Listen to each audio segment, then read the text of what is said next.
The world has been taken over by a brand new worldwide epidemic, a pandemic, the coronavirus. COVID-19, formerly known as 2019 novel coronavirus, is lashing out. It's shutting down entire countries. Schools and universities are closed, as are restaurants, community centres, theatres, gyms, and other public places. The fear of being infected is enormous. People are staying indoors. A large part of the world is on lockdown. What exactly is going on? How many people have died so far? Hundreds of thousands, as in the days of cholera? Millions, perhaps, as in the times of the Spanish flu? Worldwide, 15,000. That was the corona death toll on March 23, 2020. 15,000 people. That's not much for a pandemic. The virus has been active for almost 4 months. In 2018, between 60 and 80,000 people died of the flu in the US alone, in one winter. So why on earth is everybody talking about a pandemic? During my research, I discovered 10 different storylines. It's actually quite a complex case, but also quite suspenseful. I'll try to explain things clearly. First of all, COVID-19 does indeed exist. It is not a hoax, as some people believe. It's a flu virus that falls in the category of SARS, severe acute respiratory syndrome, which means it affects the lungs. COVID-19 makes you cough. It may also cause a runny nose and fever. This coronavirus causes the flu, an ordinary flu, as confirmed by more and more doctors worldwide. The chance that you will die from it is very small. Mostly old, sick and weakened people run the risk of dying from it. So why all the panic? That's because of storyline 2. The coronavirus started in Wuhan, a Chinese city with 11 million inhabitants. Patient 0, the first registered patient, caught the virus at an animal market, according to the official reports. And that's how the story emerged, that the virus had jumped from bat to man via a bowl of delicious yet infected bat soup. Now, whether or not this is a realistic explanation is yet to be seen. But at any rate, the epidemic started in Wuhan. The first images that reached us were quite innocent. People were simply wearing mouth caps. Life went on.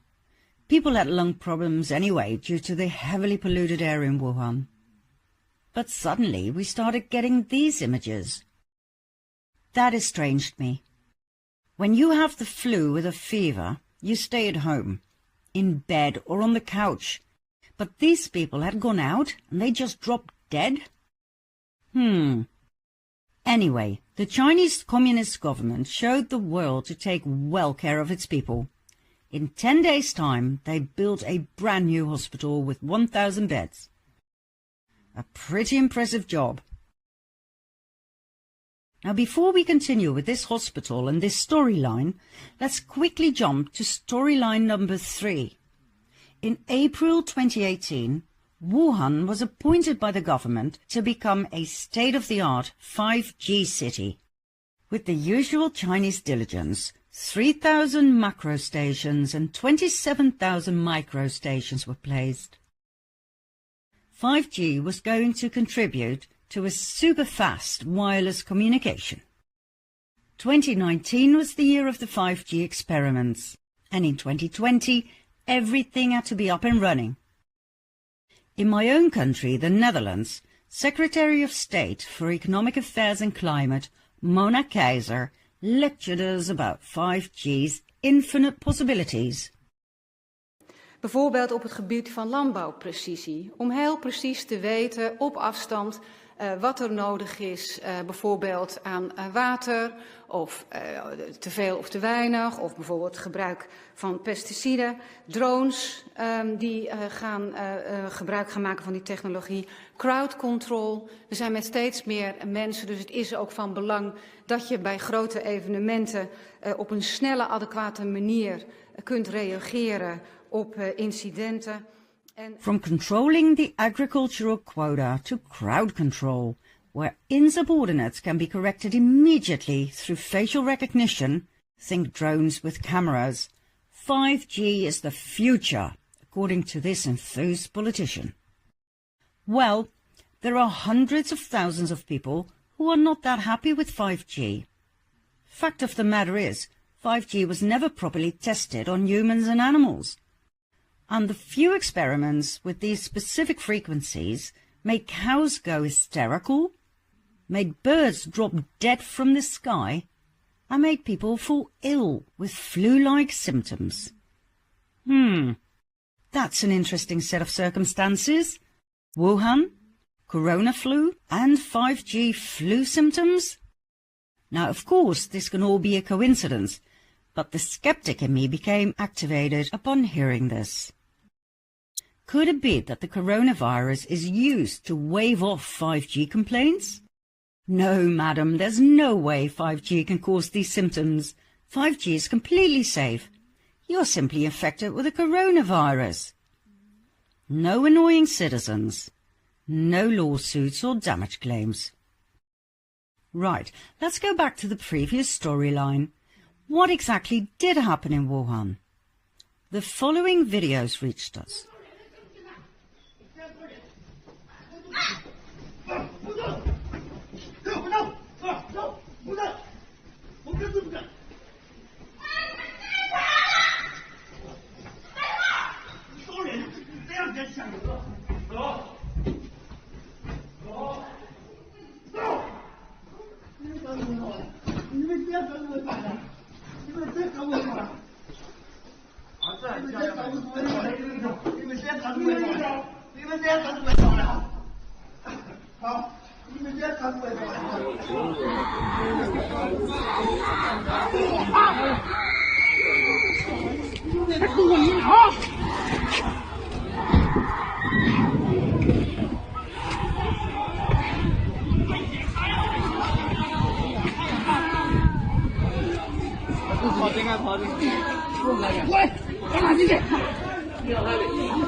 On January 30, the American Republican Thomas Cotton expressed his concern about the situation in China. The entire border with Russia is closed. Air traffic has been minimized. 16 million people have been quarantined. Schools are closed.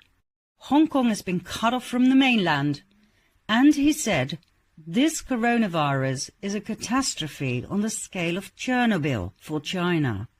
Wow, that's huge! The Chinese whistleblower Miles Guo, who fled from China and now lives in the US, told an even more devastating tale. 250 million people are quarantined. 1.5 million people have been infected. 50,000 people have died. 1,200 people are cremated per day. All media are censored. All major cities are on lockdown. The entire industry is down. The US and the CIA are blamed, and the virus was man-made. He went on to talk about the new hospital and said, "Every window has metal bars. This is not an ordinary hospital, it's more like a prison. The doors are locked from the outside. The patients simply cannot leave." When I first heard him speak, I didn't realize that he was not talking about the coronavirus. Something entirely different was going on here. What exactly didn't occur to me until I read this report from the American Department of Justice. On January 28, the DOJ announced that Dr. Charles Lieber, the chair of Harvard's Chemistry and Chemical Biology Department, was arrested for giving fraudulent statements to the FBI. In 2011, Lieber became a strategic scientist at the Wuhan University of Technology in China. He received $1.5 million to set up a research lab in Wuhan, plus living expenses of $150,000, plus a monthly fee of $50,000 to attract, recruit, and cultivate high-level scientific talent for China's scientific development, economic prosperity, and national security. Dr. Lieber had concealed all of the above, and when the FBI confronted him, he denied everything. And so, on January 28, he was arrested and brought before the judge. What struck me most upon investigating this case was the Lieber Research Group that focuses on the research and development of nanoscale materials, nanoelectronics, and brain research. We're focusing on a novel approach for integrating electronics within the brain and other areas of the nervous system, the company states, thus trying to influence the cognitive functions and the behavior of people. Cognitive functions are all processes involved in the taking in and processing of information. Think, for instance, intelligence, memory, focus, concentration, speed of thinking, planning ability, social cognition, language skills, and problem-solving capabilities. And that is influenced by injecting nanoscale materials into our brains? Why does that make me think of 5G's crowd control? Then I read the statements of a man who claims to be a high-ranking military in the Chinese army. He described the horrific things he had witnessed in Wuhan's new prison-like hospital. He was deeply shocked and had decided to tell the world what he'd seen, just before the social media were taken over and shut down by the Chinese government. He wrote about the existence of a horrid bioweapon in Wuhan and other parts of China, killing millions of people. He made it very clear that he was not talking about the coronavirus. He was talking about a bioweapon.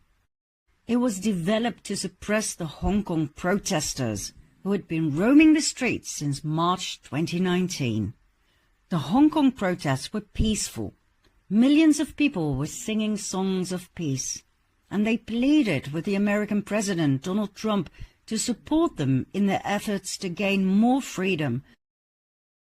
That was a thorn in the flesh of the Chinese government. It struck hard. Protesters were arrested and taken away in train wagons, not ever to return.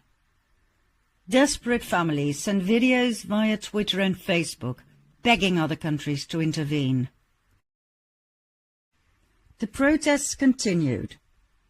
The Chinese government ordered for the development of a bioweapon that would trigger a rapid development of Parkinson's disease among the Hong Kong protesters. Their cognitive functions would have to be diminished, so they would no longer be a threat to the government. A rapid senile decay was its goal. However, this bioweapon turned out to do a lot more than that.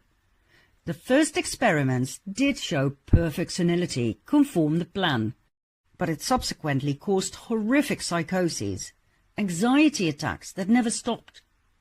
And then organs started to dissolve, which resulted in a gruesome death after 3 horrible weeks. The kind of death you wouldn't wish on your worst enemy. The Chinese government decided not to use the bioweapon. it was too destructive. Where was this weapon developed? At the Wuhan National Biosecurity Laboratory, a level 4 lab where the most dangerous killer viruses are researched and developed. You can probably guess what's coming next. The bioweapon was released by accident during a covert exchange at the Wuhan animal market by a corrupt lab employee who tried to sell the bioweapon for a massive amount of money to the American Secret Service, the CIA. Shots were fired and the killer bioweapon was released. Wuhan's inhabitants didn't stand a chance. They were doomed. In a desperate damage control attempt, the Chinese government shut down the entire country.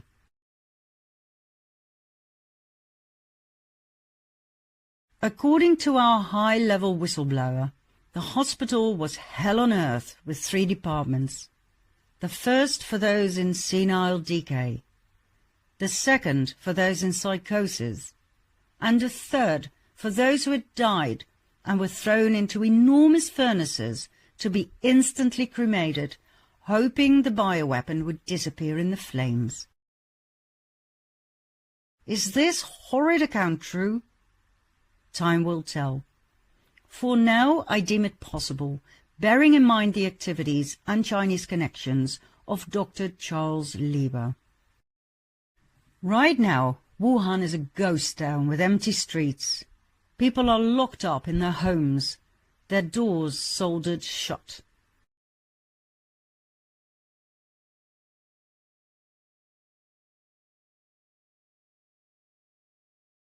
Another thing that seems to confirm the millions of casualties is the map showing extremely high SO2 emissions above Wuhan at the time of the catastrophe. SO2 is released upon the burning of organic material. Bodies? Was whistleblower Miles Guo right with his story about the crematoria that couldn't handle the amount of corpses? However gruesome, if true at all, please do realize that this has nothing to do with the coronavirus, our flu, our mild flu. For weeks, the World Health Organization and the United Nations told us there was no direct danger. You were only at risk when you were already old and sick. How on earth could this turn into a pandemic? This is shown in storyline 4.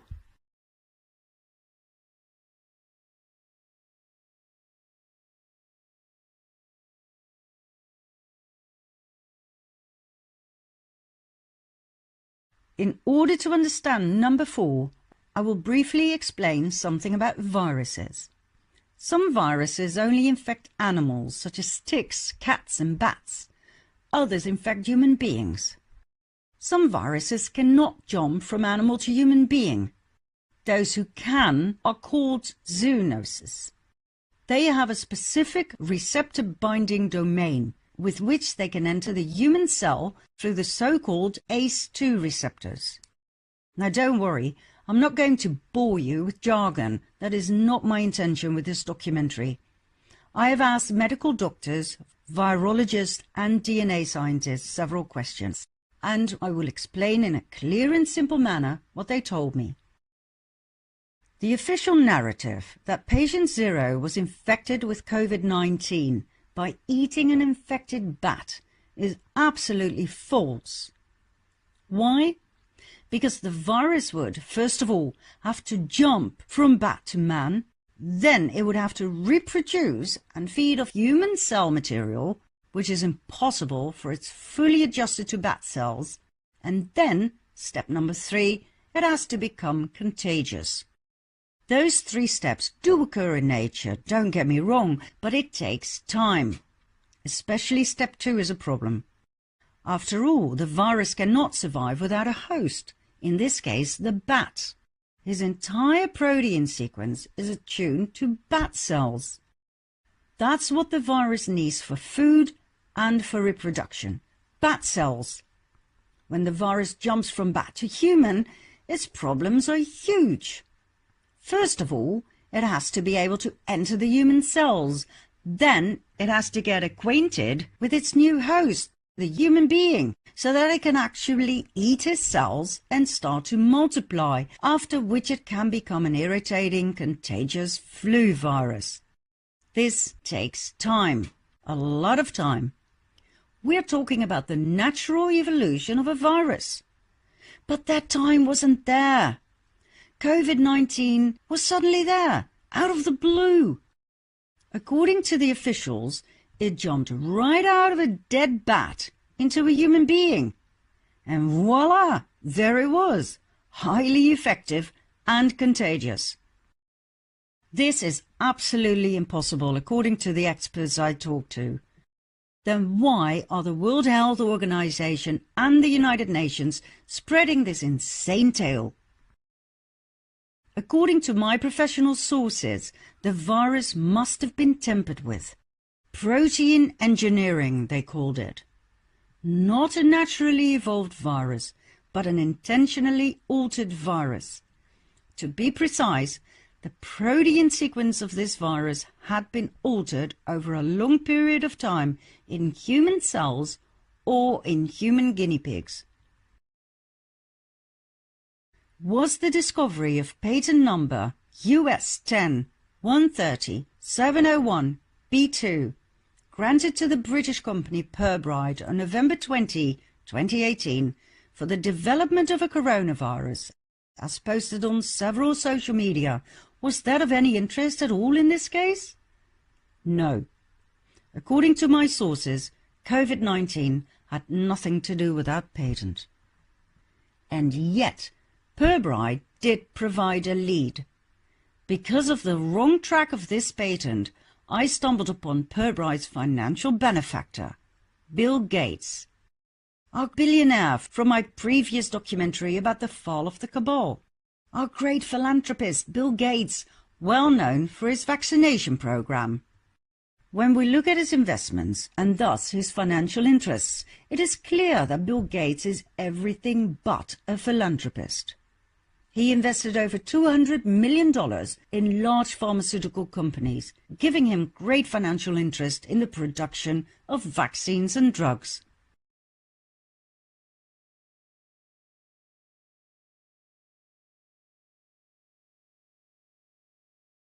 Let's take a look at the role of Bill Gates in the corona case.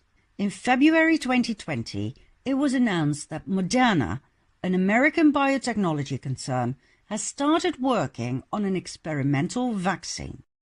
Moderna is sponsored by the Coalition for Epidemic Preparedness Innovations, a worldwide alliance that finances and coordinates the development of vaccines.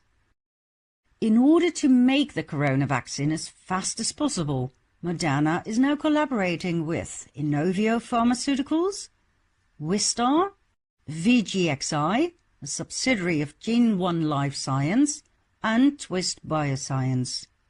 What do all of these companies have in common? They are all financed by Bill Gates. Let's be honest, this man has a lot to gain from a pandemic. He reminds me of our own Dutch virologist, Ossebaard, who provided the government of the Netherlands, Holland, with his so-called objective advice back in 2009 concerning the battle against the Mexican flu. When the first infected person was officially registered in the Netherlands, he and his co-workers toasted with whiskey on this memorable fact. Dat we dit goed mogen aanpakken. And following his advice, the Dutch government ordered 34 million Mexican flu vaccines, with the company in which Ossebaard had a 10% share.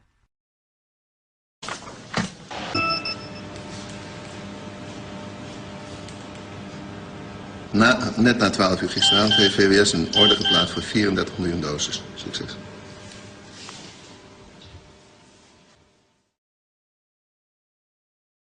Follow the money. Let's hand it to them. It's a brilliant concept. There's a problem, you come up with a solution. The problem is a virus, you come up with a vaccine.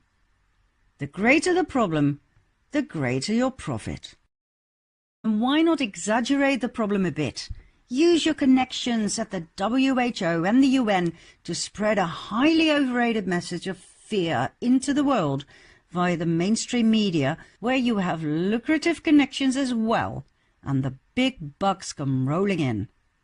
And if there is no virus to work with, you create one. COVID-19. You understand what storyline 4 is all about, right? The depopulation program that was so beautifully outlined in Agenda 21 and Agenda 2030 by the hand of Henry Kissinger. The special program in which the world population has to be brought back from 7 billion to max 500 million people, all in the name of sustainability and saving planet Earth. And our friend Bill Gates openly assists in reaching this goal by means of his vaccination program. The world today has 6.8 billion people. That's headed up to about 9 billion. Now, if we do a really great job on new vaccines, health care, reproductive health services, we could lower that by perhaps 10 or 15%. Oh, and you're going to love this one. In 2019, Netflix broadcast a series about the creation of a universal vaccine. Pandemic: How to Prevent an Outbreak. Who financed the series? Bill Gates. Who played a role star? Bill Gates. Also in 2019, in October, Event 201 took place in New York. Guess what was simulated at the event? The outbreak of a coronavirus. Believe it or not, just before the actual outbreak a few weeks later. Who financed Event 201? Bill Gates. And it gets even crazier. Event 201 was not the first corona exercise. On September 18, at Tianhe Airport in Wuhan, there was an exercise around the alleged infection of a passenger with the coronavirus. To practice. For what? For something they knew darn well was going to happen? Either Bill Gates and his friends are extremely psychic, or they know more than you and me. I bet on the latter, at least for now. Oh, and there's yet another thing about Bill Gates that not many people are aware of. He is the financial force behind the World Health Organization, set up in 1948 by the Rockefellers, the extremely powerful family that I put in the limelight in part 2 of my documentary about the fall of the cabal. The WHO, that most people believe to be an objective organization for the benefit of all of humanity, floats on the dollars of Bill Gates and his charity organization, the Bill and Melinda Gates Foundation. So who do you think is behind the plans and their execution of the World Health Organization? Follow the money and everything becomes crystal clear. Now here's a nice little sideline before we continue with storyline number 5. The more I studied Bill Gates, the more he fascinated me. How could a computer nerd, after all he'd started off with a small computer business that in no time grew into the multi-billion-dollar concern Microsoft, how could this post-student suddenly end up on the front page of Forbes with that much money and that much power? Did he come from an ordinary family? While making my previous documentary, my intuition had led me to the real identity of Pizza Place owner James Alefantis, to the almighty Rothschild family. Could Bill Gates be a Rothschild as well? Or, even more likely, a Rockefeller? Bill's father, William Henry Gates, was an attorney. He sat on the board of Planned Parenthood. His mother, Mary Maxwell, was a successful businesswoman. Her family tree turned out to be important. Her grandfather, James Maxwell, was a wealthy banker. Not exactly an average American working-class family, I'd say. Now watch this. Bill Gates' 9th great-grandfather, in other words 12 generations back in time, was Stephen Gifford. This gentleman had 2 children, Hannah and Samuel Givard. Hannah's family line leads us 10 generations down the line to Bill Gates, while Samuel Givard's family line takes us 7 generations into the future to none other than Nelson Rockefeller, the 41st Vice President of the US. They belong to the same family. The Rockefellers, whose tentacles of power reach deep in every medical branch, from universities to the FDA, and our Microsoft Bill Gates, all come from the same nest. And not only that, when you go all the way back to the 20th great-grandfather of Bill Gates, which is 23 generations back in time, once again on his mother's side, we end up in the 13th century with John Lestrange V. There we see the fork in his family tree that leads us 21 generations into the future to none other than the Queen of Great Britain. She knighted her distant descendant in 2005 for his contribution to the world of business and charity.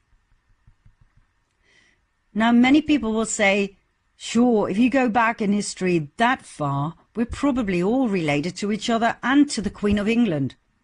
But I can assure you that is not the case.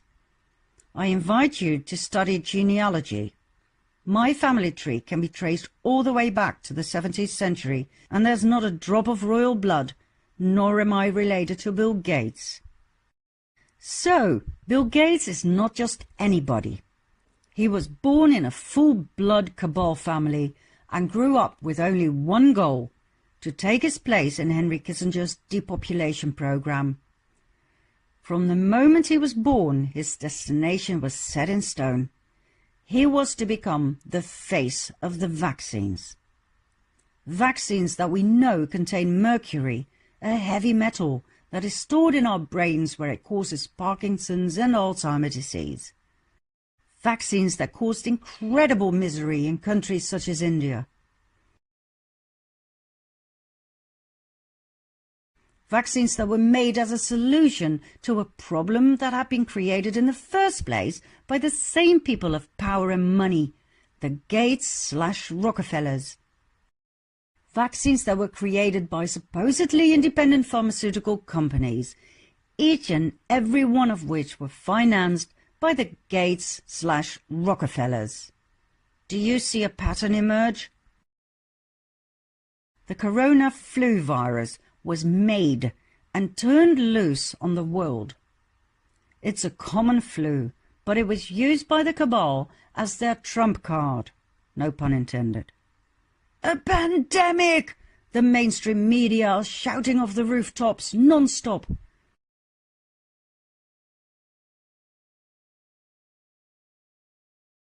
Newspapers write about nothing else. Governments emphasize the importance of washing our hands, of quarantine, mouth caps, and the closure of country borders. One person mentions something about toilet paper and everybody runs to the supermarket to stock up toilet paper. Interesting choice, by the way, as COVID-19 does not cause diarrhea.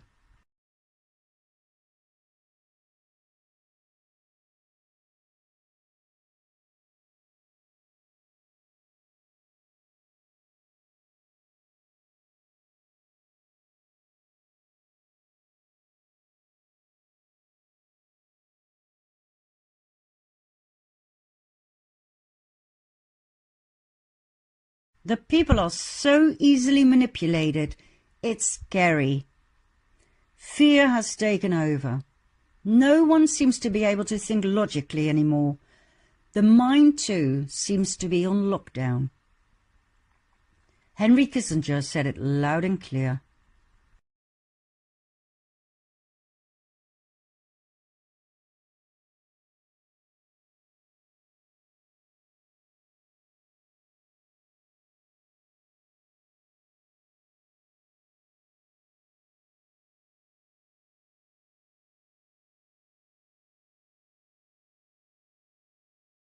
It won't be long before we're all force vaccinated.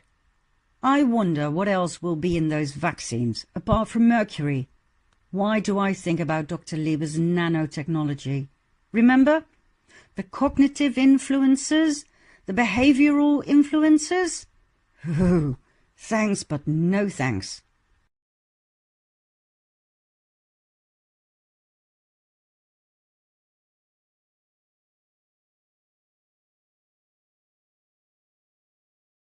I promised you 10 storylines, and we're still stuck at number 5. And I'm not even counting Bill Gates' family tree. Number 6, plain and simple. Thanks to the corona precautions, we are no longer allowed to meet up with more than 100 people. This was announced on March 14, and it is shown as such in the Dutch version of this documentary that was published first. Only 10 days later, on March 24, the Dutch government announced that this number had gone down from 100 to 3. It is now prohibited to celebrate your birthday with more than 3 people in the room. It's prohibited to walk on the beach. It's prohibited to approach a person at a distance less than 1.5 meters. If you get any closer than 1.5 meters, you can be fined €400 on site. All events and gatherings have been cancelled, including my lectures and presentations, until the 1st of June. Exceptions? Funerals and church weddings. What else? Mayors have the right to have you quarantined at their command. Which part of police state don't you understand? And hey, in all fairness, this is a great solution for any government worried about the yellow vests, protesting farmers, and other insubordinates. And come on, it's for your own good. Number 7. The lockdown of China and other countries have enormous economic consequences. Businesses are shut down, production, supply. Many companies are driven to bankruptcy. Stock continues to decline. Oil prices are plunging. Even cryptocurrencies like Bitcoin are plummeting. The mainstream media are screaming of a stock market crash.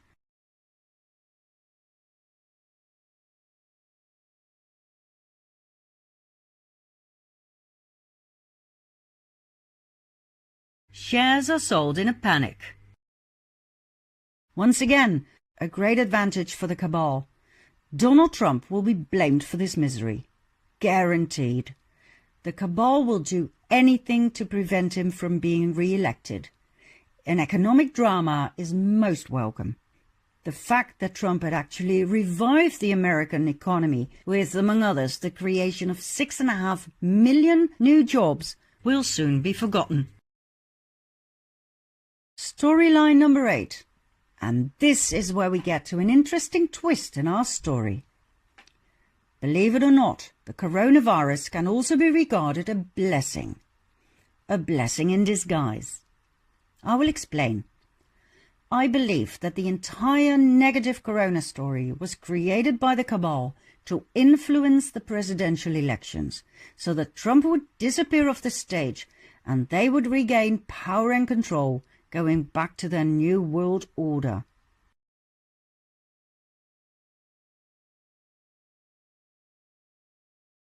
However, the so-called white hats, the good guys, seem to have taken over, and that was something the cabal had not counted on. The financial economic crisis will turn out to have many advantages. How long have we been waiting for a financial reset? For a new monetary system?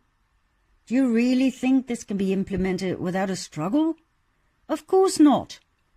It will take a shock wave. The once so powerful cabal, the elite, the 1% I exposed in a 3-hour documentary is being destroyed as we speak, bit by bit.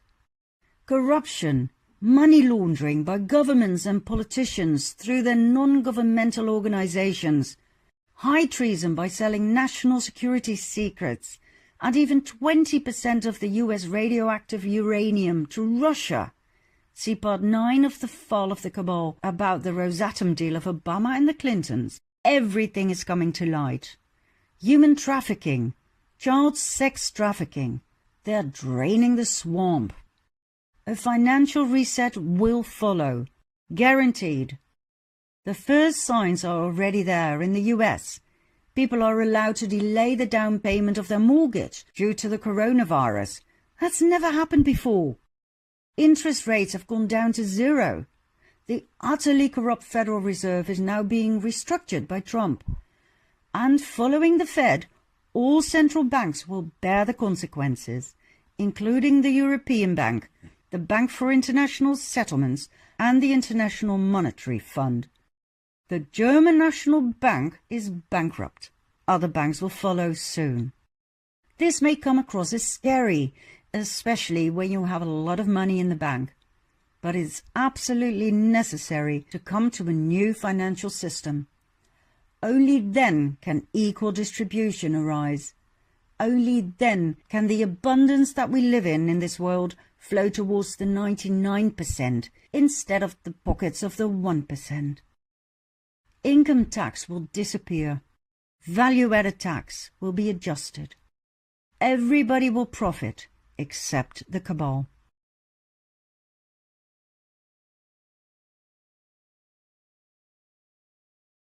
Storyline 9. Operation Defender 20. The biggest military exercise since 25 years. 30,000 American soldiers have arrived in 7 European countries. Tens of thousands of soldiers and civilians from those countries are standby to support them. In what? An exercise?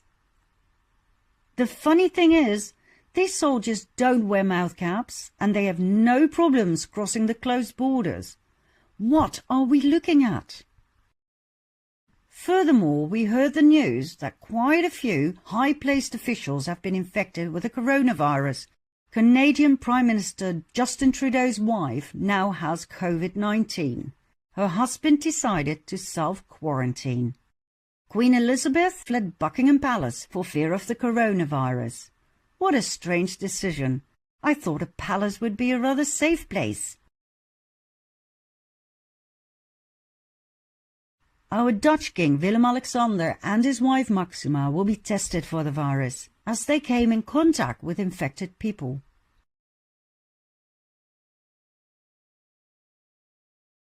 Hollywood is another place where COVID-19 rules.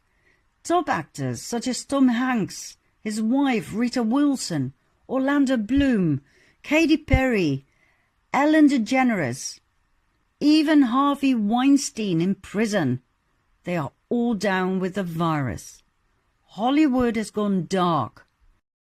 Hollywood, one of the worst pedophile dens in the world, where child actors are molested on a daily basis, where satanic sacrifice rituals are commonplace. Hollywood is down? Main suspects in the nauseating Pizzagate scandal are being quarantined? Or should we read house arrests instead of quarantine?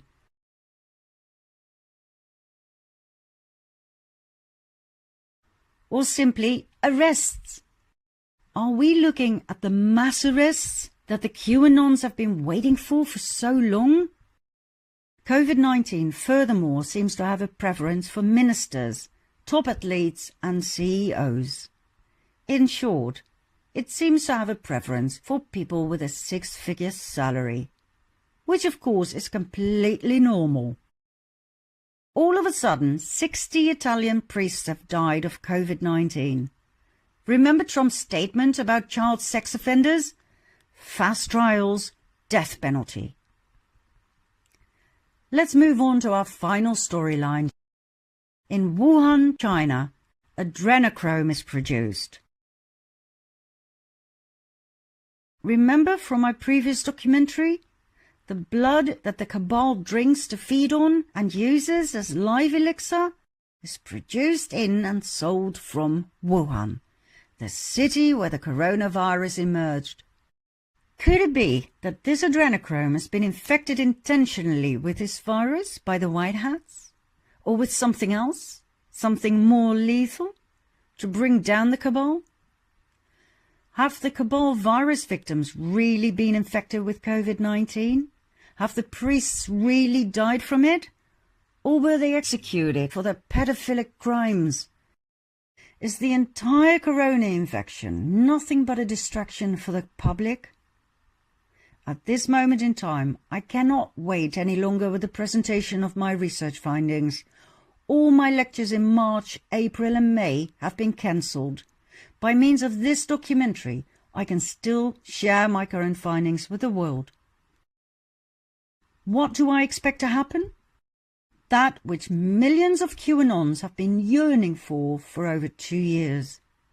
Mass arrests, military tribunals, convictions at the highest level, financial reset, and perhaps the 10 days of darkness Q mentioned. Lockdown of countries, lockdown of the internet, no social media, so that the cabal no longer knows what's coming and they cannot coordinate a possible escape. When this happens, do not be afraid. Everything is going according to plan.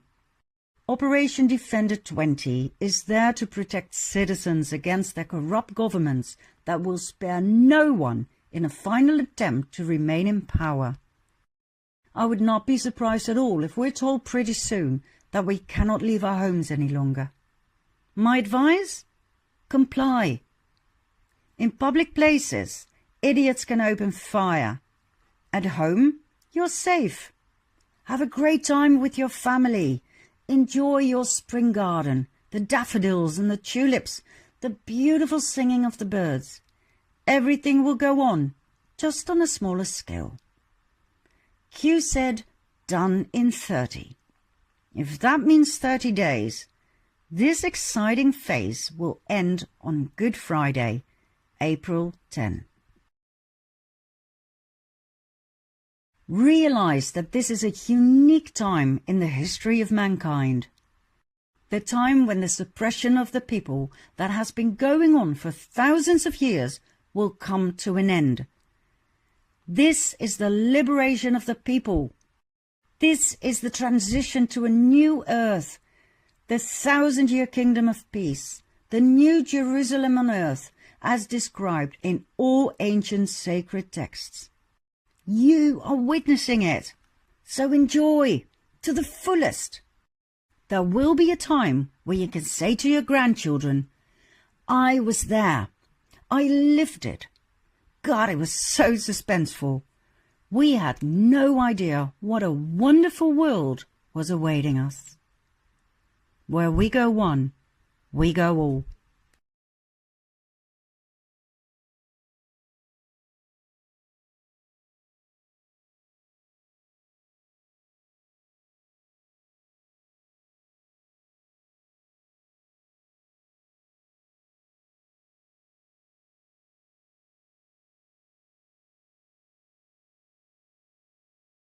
Let's make a brief recap of the first 3 parts.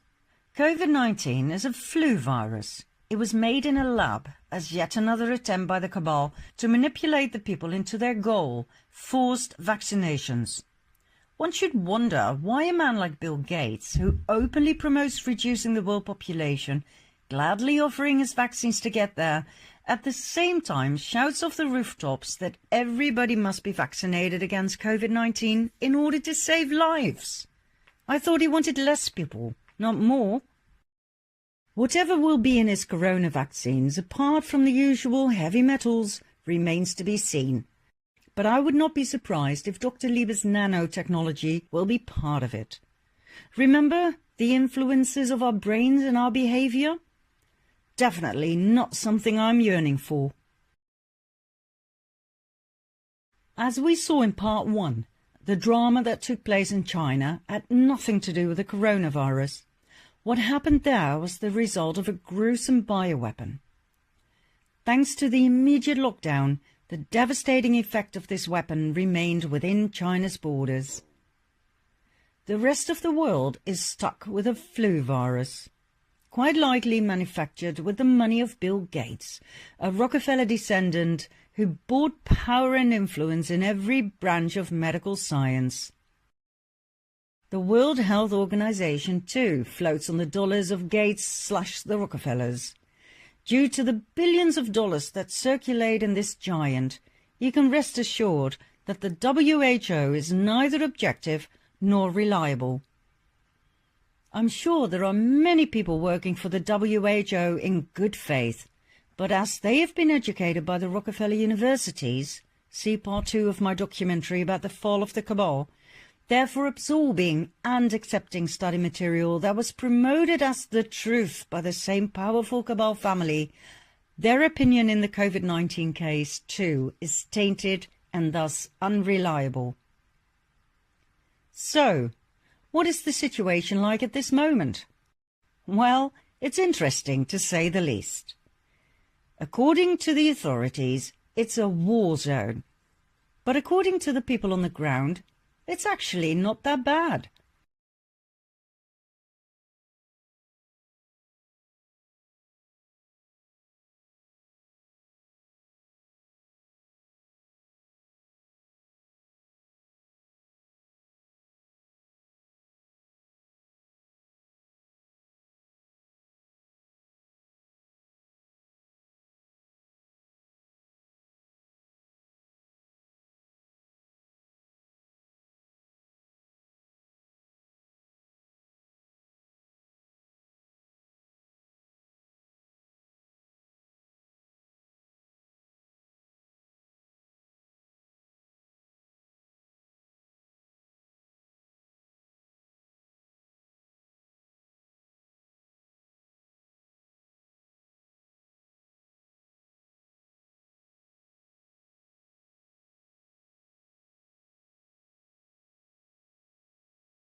And for a society like ours, it means that very soon you will start seeing a major impact on the economy.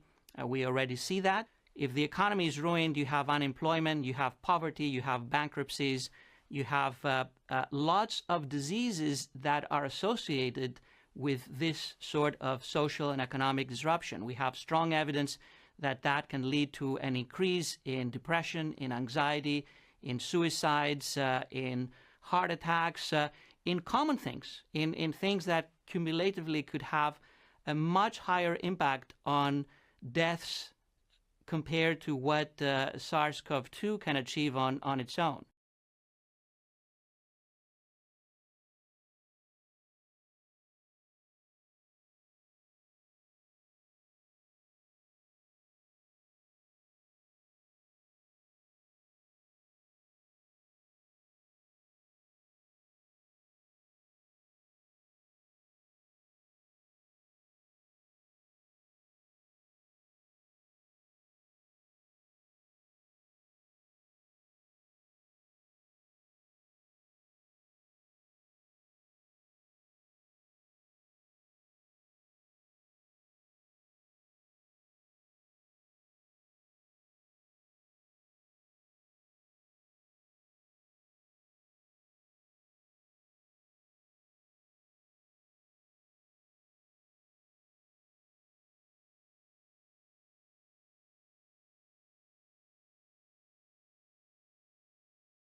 Ich finde sie grotesk, überbordend und direkt gefährlich. jeder ältere Mensch hat das Recht, sich zu bemühen, nicht zu den 2200 zu gehören, die jeden Tag uns verlassen. Hierfür hat er seine Hobbys, betreibt Sport, pflegt seine sozialen Kontakte, besucht Veranstaltungen und so weiter und so fort. Das fällt jetzt alles weg. Sie können davon ausgehen, dass diese Maßnahmen insgesamt die Lebenserwartung dieser 2200 Menschen verkürzen.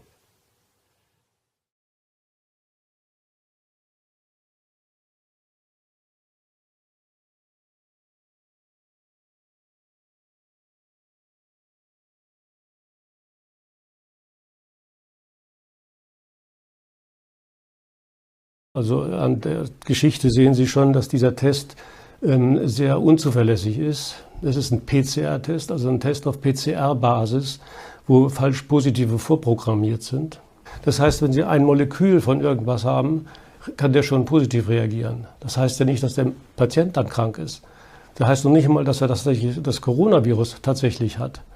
Das wird ja nie isoliert, sondern man verlässt sich voll und ganz auf diesen Test. Wenn Sie den Test wegnehmen würden, dann wäre das Leben wie vorher. Dann würde hier überhaupt nichts zu sehen sein an der verstärkten Sterblichkeit oder Mortalität oder Erkrankungshäufigkeit. Ist überhaupt nichts zu sehen, ist überhaupt nichts los im Moment. Im städtischen Krankenhaus haben sie jetzt 20 Intensivmedizinbetten aufgebaut und warten jetzt sehr dringend auf die ersten Opfer. Ja. Da wird nichts kommen, da bin ich ganz sicher.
Die haben das alles mitgemacht, die haben hofiert.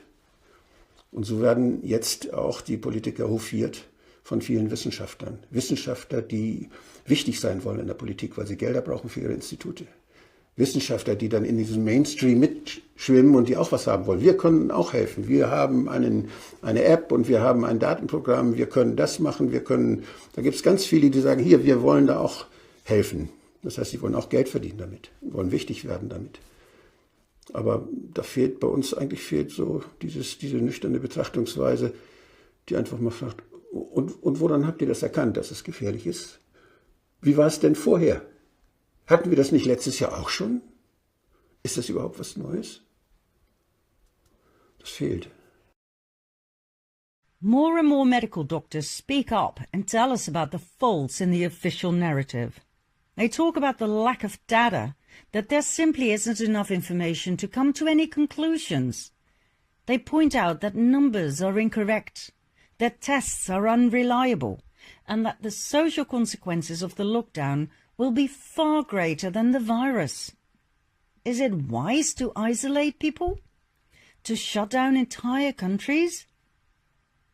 If so, why do countries such as Sweden and Japan that decided to move forward and to not join the lockdown, how come those countries do not experience an exponential outbreak of this killer virus? Sweden, 373 deceased. Japan, 69. Let's take a look at the situation in my own country, the Netherlands. According to the mainstream media, the intensive care units cannot handle the tsunami of patients. Nurses go home crying. The crematoria cannot deal with the overflow of bodies. Well, according to medical doctors and staff, the ICUs are not experiencing tsunamis of patients. Sure, it's always busy at ICUs. Sick and traumatized people are brought in all the time, and right now, more people with severe flu symptoms and pneumonias are administered, as is normal in times of flu epidemics. But all the hospitals we called in on were not having dramas or panic at their intensive care units. Only one province was really busy, Brabant, but not at every Brabant hospital. When I talked to the spokesman of the Corona hotline on the 3rd of April, he told me things were looking good. The peak was over, thanks to less new patients, more recovered and discharged people, and the transfer of some patients to other hospitals. Things are settling down, he said, but not according to the 9 o'clock news and the newspapers. We talked to medical staff throughout the country. They all gave us the same picture. Everybody is waiting. Waiting for the flow of patients they were prepped for. Everything's ready. Hospital beds, ICUs, medical staff, doctors. They're waiting for the peak. At this moment, the COVID-19 numbers in the Netherlands are fairly stable. Some municipalities gain infected people, others do not. So, the only truly affected province is Brabant. In Brabant, 213 people died. And that's really sad, and I send my heartfelt condolences to their loved ones, I really do. But the average age of these 213 people? 82 years. 82 and a half to be precise, as a most helpful RIVM spokesperson just told us. How many had other illnesses apart from COVID-19? 83%. 83 out of 100 people were already old, sick and weakened. By the book of an ordinary seasonal flu. Right now, on April 4, 15,723 people tested positive in the Netherlands. But mind you, this number tells us nothing at all. Half of it was diagnosed incorrectly, thanks to an unreliable test pushed through by the World Health Organization. The majority of people experience only mild symptoms. Some have the real flu, which is taken care of properly by the body itself, by means of a fever that sweats it all out, and the rest was already old and sick and undoubtedly hosted a variety of viruses, among which corona.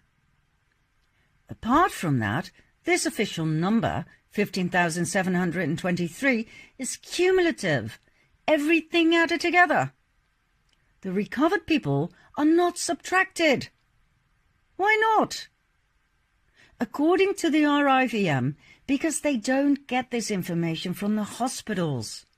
And so, for weeks now, the official number of healed corona patients has remained at 250. In other words, there are not 15,723 corona patients. The number is much lower. Like Dr. Bhakti clearly explained, most infected people are asymptomatic, which means they don't have any symptoms at all. They have no illness whatsoever.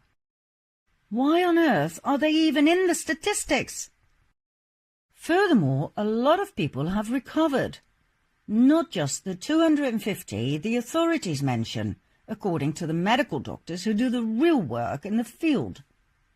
People are declared healed on a daily basis. Countless corona patients only have minor symptoms. They stay in bed for a few days, after which they're back on their feet, according to the RIVM itself. This is fantastic news.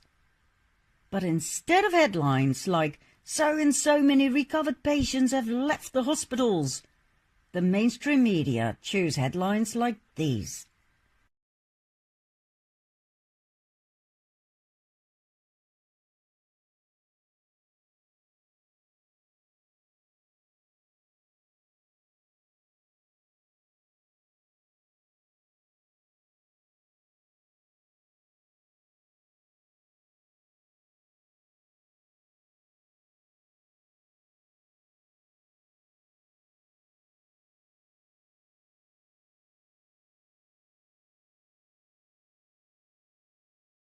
Yet another interesting thing.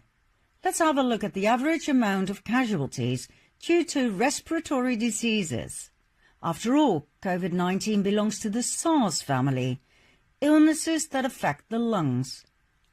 Every year, an average of 11,850 people die of respiratory diseases, of which 3,225 die of pneumonia.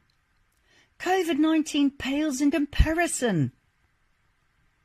What exactly is going on? It didn't fully dawn on me until I read the official documents about the COVID-19 tests of the American CDC, the Centers for Disease Control and Prevention.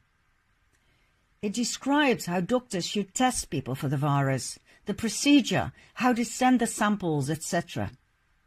Well, we'd already heard from several experts that the tests are unreliable, but when I read this, I was shocked.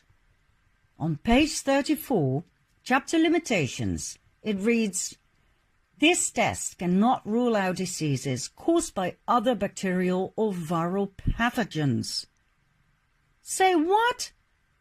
That means that God knows how many people have been diagnosed with COVID-19, although they were actually infected with other viruses, or even with bacteria?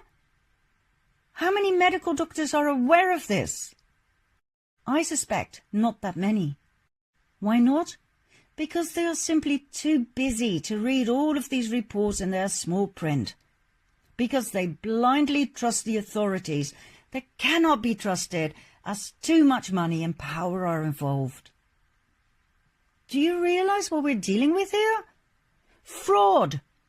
Fraud of numbers. Fraud of statistics. I find this shocking.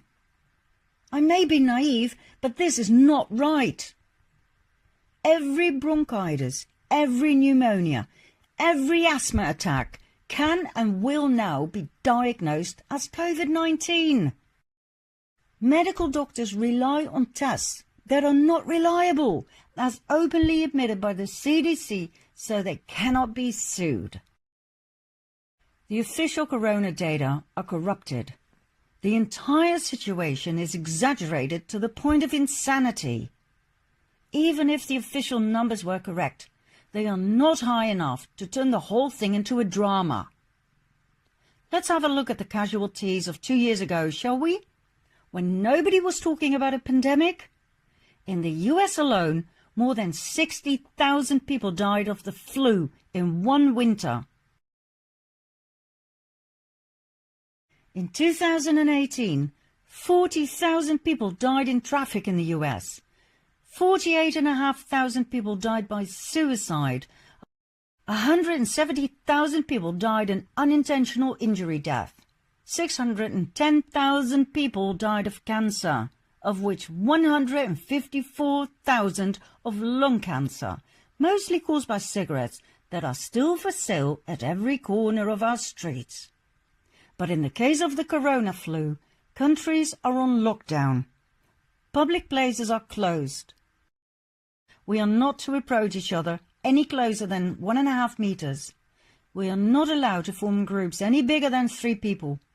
We can no longer shake hands, let alone hug each other. And if we do, simply because we understand how we are being screwed by the authorities, we are asocial and dangerous.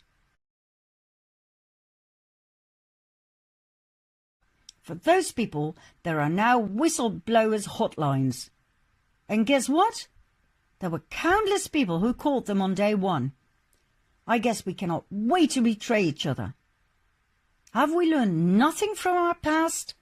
Have we forgotten that this is what the NSB did during World War II? Betray each other? This is exactly what the cabal wants. Divide and conquer.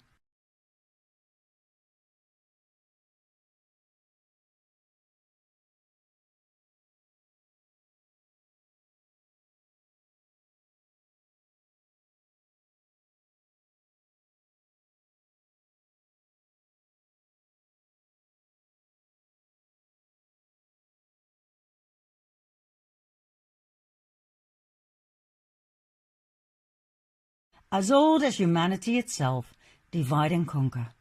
And it works, time and again. Why? Because people refuse to learn from the past. They refuse to think for themselves and ask critical questions. Are those numbers correct? Let's call some hospitals and see for myself. We'd rather be lied to than think independently. Our king sends out a video message in which he and our queen and the princesses incite us to applaud for the Dutch healthcare professionals. Heroes who risked their lives in the battle against this horrific virus. I fully agree. Healthcare professionals are heroes, absolutely, and I will lovingly applaud each and every day. I truly mean that. But because of the flu? Because of manipulated data and fraudulent numbers? Most Dutch civilians applauded nicely by direction of the King of Oranje-Nassau, like a herd of sheep. Because, well, we don't really want to do our own research, and we certainly don't want to put our heads above the parapet, do we? And let's be honest, the togetherness was just lovely. Yes, it was. But we don't need a virus for that. And we most certainly do not need a king to show us how to do it. I've decided to make this sequel because I am shocked by the willful lies that we, the people, are bombarded with. Lies about mortality rates, lies about the gravity of the situation, lies about ICU dramas. Critical Anons started actions on social media, asking their friends to go to hospitals and see for themselves what the situation was like. What did they find? Empty wards, empty beds, empty ambulances, empty waiting rooms. And what was lied about most of all, empty tents where the COVID-19 patients were said to be administered. There's nobody here. What is going on? And it was a big show put on with all the people supposed to be getting tested, and a big mad show. People look at the testing centres. This is what they're telling you testing is going on in. Where's the testing? They're empty. They're abandoned people. There is no testing going on. Wake up, people. Wake bloody well up. Where's the testing? Where is it? The show that's getting put on for you. Leo and Coveney and Simon will be down now for their photo up soon and have loads of people with masks letting on to be coming in to get tested. Look, do we hear? There is no bloody testing. Wake up, people. Right down to the end, look. There is no testing going on in these tents. It's all a show. Wake up. Respiratory lab, look at this. Empty. Oh my God. This is crazy. James Street Hospital, people. Oh my God, admissions. Totally empty. Look at this. Totally empty. In Elmhurst, Queens, that hospital there, lines of people lining up already this morning for about the last 45 minutes. Somebody said there would be hordes of people inside, that's why I didn't go in. Let's see. And look at that. Nobody. Completely empty. This is police, no EMS. With the growing number of patients as supplies dwindle, you can see barricades behind us set up here outside of the hospital to keep order here because so many have been lining up every day to get tested. Where's the long lines of people trying to get tested? I don't see that. I just wanted to give you guys an idea of what it looks like here in New York City. The mayor, the governor says our hospitals have been turned into war zones. Well, I want to give you an idea of what that war zone looks like here in downtown Brooklyn. So this is my neighborhood. This is the Brooklyn Hospital Center. And again, you're hearing one thing on the mainstream media, and this is what it's like in reality. This is where people normally stand up to get testing for the coronavirus. But as you can see, not much happening. And this is a hospital that serves thousands and thousands of people here in downtown Brooklyn, New York. There are no lines of people. There is no mass chaos out here, contrary to what the mainstream media is telling you. Ambulances have seen a surge in calls, responding to nearly 5,800 Thursday. All parked ambulances, no patients, nobody's rushing anywhere. In fact, we've got a couple of ambulances here waiting to be called into action. Here's some busy, crazy busy guys. Yep, they're on their cell phone. Walk-in healthcare clinics around the state say they've been overwhelmed by the demand for coronavirus testing, causing frustration. We were overwhelmed yesterday with the response to people wanting testing.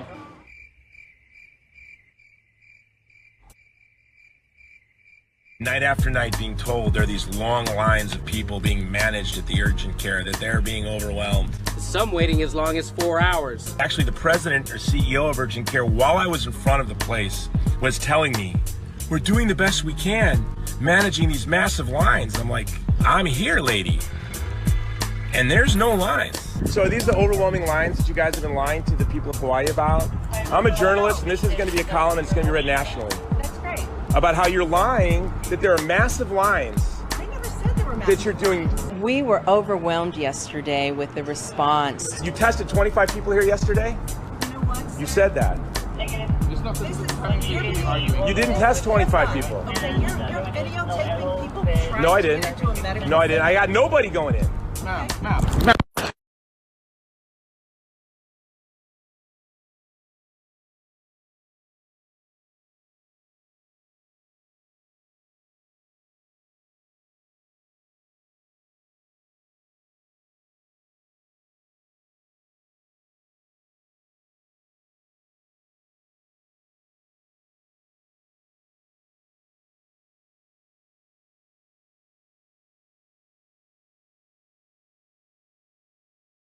I can understand an ICU of an old hospital not being able to deal with the pressure of more patients than normal.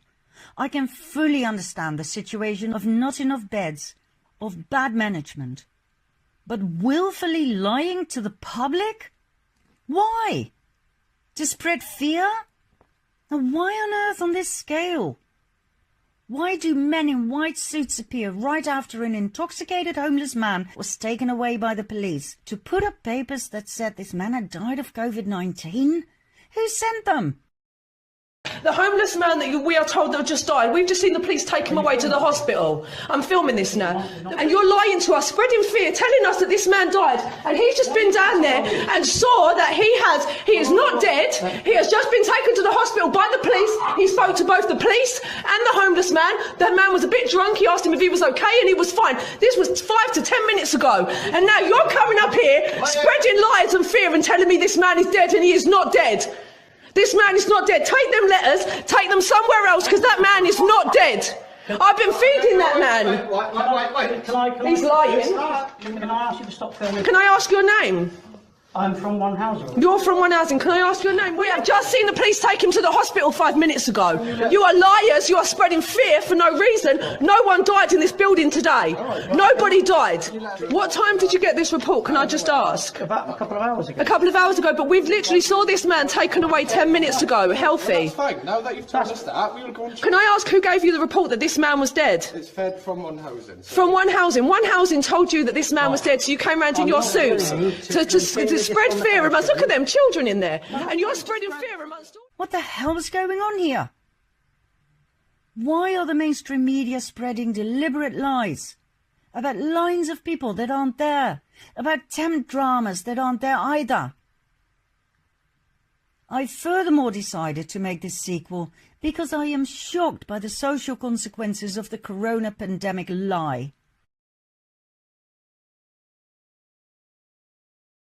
Whistleblowers' lines. We're going to have the situation of two opposing camps, those in favour of the harsh corona measures and those against. The people who can no longer comply with this collective insanity as they woke up and see will be exposed to the anger of those who strongly hold on to their beliefs shaped by the authorities. And I can assure you that the fury of a community ruled by fear is much more terrifying and dangerous than 10 flu viruses together. And the cabal?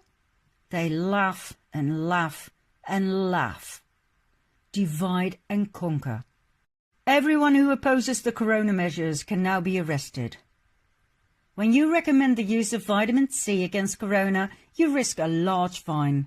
No warning, but an immediate fine that can amount to 150,000 euros.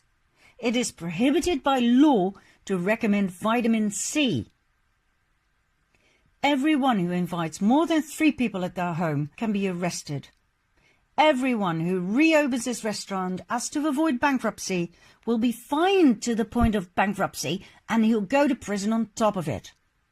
Traitors will be rewarded, just like during World War II, and they'll actually believe they did something good.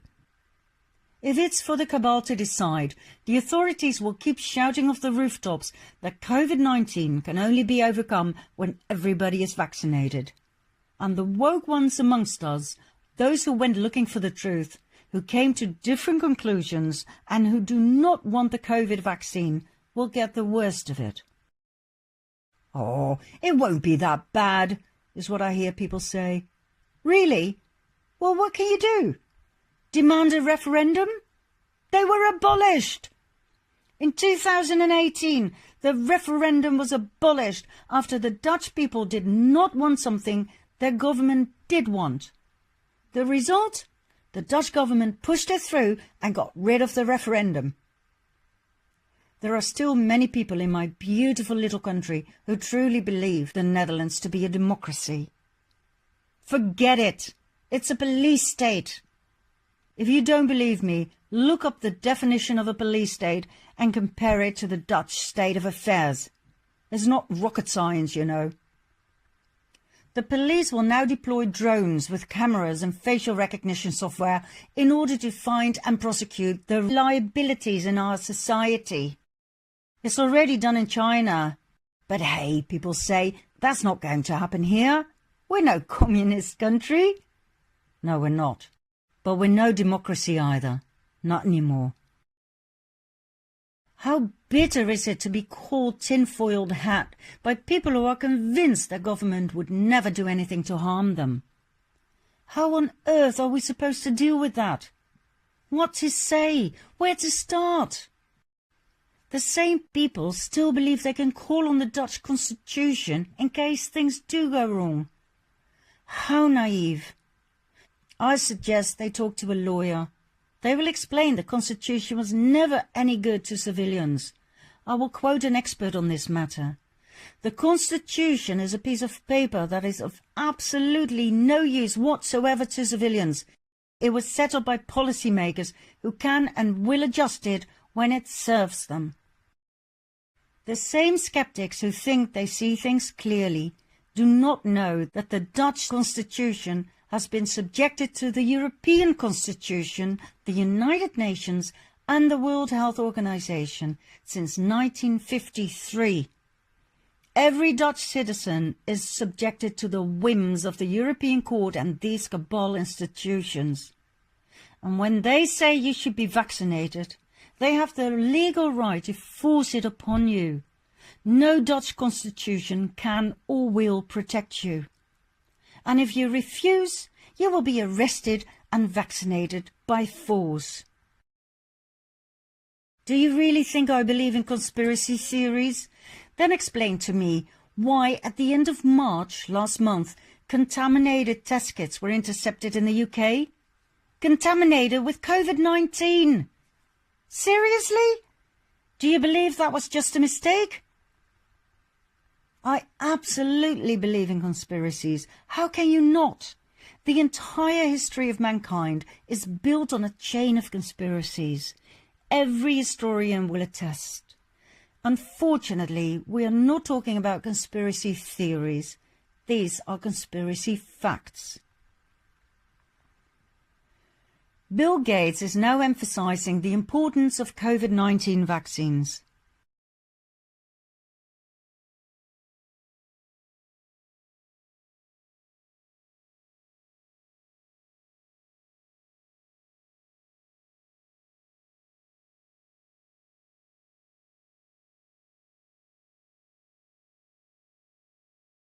Not only that, he wants a certificate for those who were vaccinated. Of course, he's not talking about a piece of paper. He means a digital certificate, a chip, so that every world citizen can be monitored.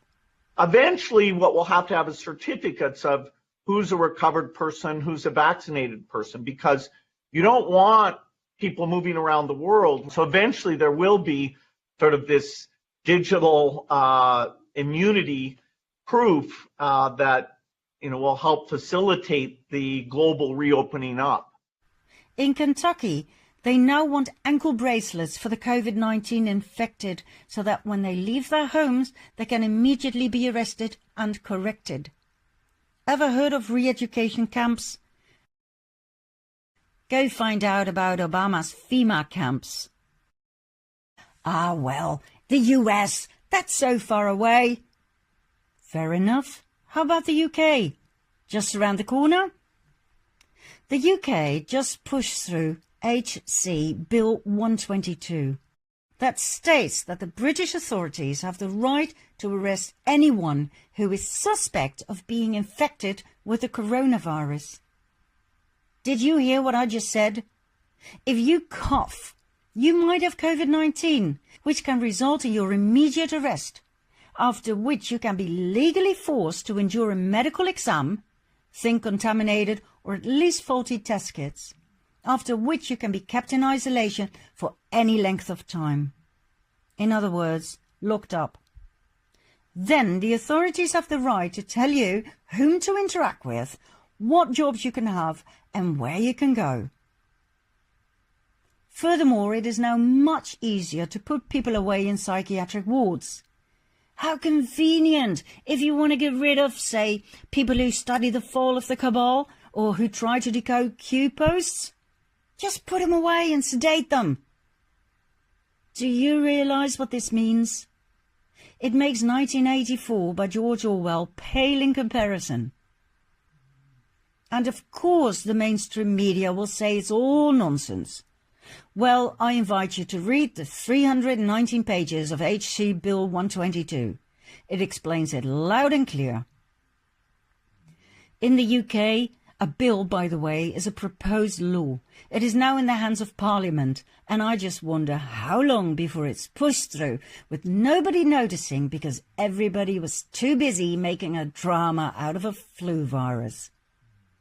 That, my Dutch friends, is the current situation in the UK. There's only a small pond between our countries. Not so far away anymore, is it? And the Netherlands?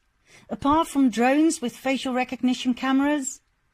I just received a message from Telegram warning about fake corona news, inciting us to only listen to the authorities.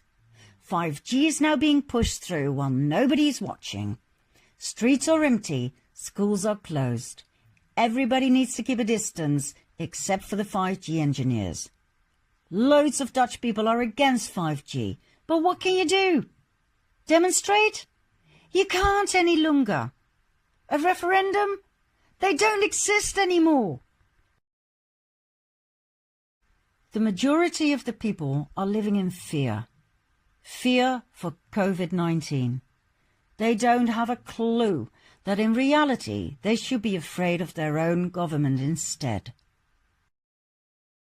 The goal of my documentaries is not to spread fear, but to create clarity about the reality we live in. Wake up!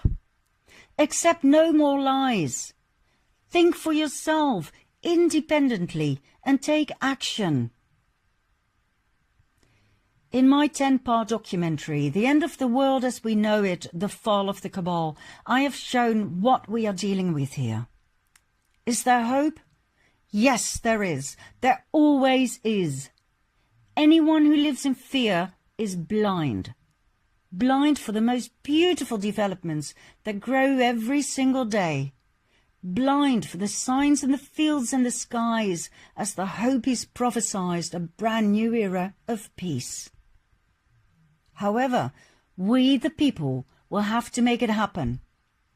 Yes, we do have help from the top. We have Q. Thank God we do. But that doesn't mean we can lean back and relax. We need to take action. Wake up! Realize that whistleblowers hotlines are a no-go. You do not betray each other. Realize that you can help and assist each other without the need of a common enemy, whether Al-Qaeda or a virus. Accept the fact that others may have a different opinion. That's okay. We don't need to agree on everything. Listen to each other and start a dialogue. Not a discussion, a dialogue. We don't need vaccination against the flu. We don't need 5G's destructive frequencies. We don't need drones with cameras and facial recognition to be safe. Big Brother is no longer welcome. We need each other to create a beautiful new world. A world of hope, love, harmony, compassion and joy. That is my goal with these documentaries. And you know what? We're going to make it. Ever heard of the 100 Monkeys theory? That's science for you. Beautiful, honest science. At the beginning of the previous century, a group of biologists studied monkeys on several islands in the Pacific. The monkeys lived a simple life, and the biologists took notes. One day, all of a sudden, one monkey washed a sweet potato in salt water prior to eating it. It probably tasted better that way, so more monkeys followed in his footsteps. After a while, a lot of monkeys imitated this new behavior, washing their food in salt water before eating it. The critical mass was reached, after which each and every monkey on each and every island showed exactly the same behavior. How was that possible? The biologists had no idea what they had just witnessed. The islands were too far apart for the monkeys to be in direct contact. This is how the theorem arose that when the critical mass is reached, a tipping point is triggered. That is, when a certain percentage of individuals adapt a new behavior, then suddenly, and without exception, everybody follows, no questions asked. The phenomenon of the quantum fields, or morphogenetic fields, was born. The 100 Monkeys theory combined with the Q phenomenon are the reason why my heart is filled with faith and joy. I choose a beautiful new world. There are now millions of QAnons who all believe in a wonderful future. My documentaries have been watched over 11 million times in the past 3 months. The tipping point, the critical mass, is within our reach. Maybe we just need one more monkey. And I can assure you that I will continue making documentaries until we have reached that last monkey. Because if I can choose between my heart filled with fear or my heart filled with love, joy and faith, well, I can assure you that's an easy choice. I'll give you one more thing to ponder. Trump once said they should never have touched the children. At this moment in time, the first reports are coming in about children being rescued from tunnels. First in California, now in New York. Why are aid workers bringing cots, diapers and even incubators to the massive ships Mercy and Comfort? If those vessels were really meant for COVID-19 victims, meaning older people, why relief supplies for children? Trump said, "We are at war with an invisible enemy." Did you really think he was talking about a virus? Or did he refer to the cabal? A perfect topic for a future sequel. For now, I'll finish with the question I just asked. If you can choose between a heart filled with fear or one filled with love, hope and faith, what do you choose? My point exactly. Where we go one, we go all.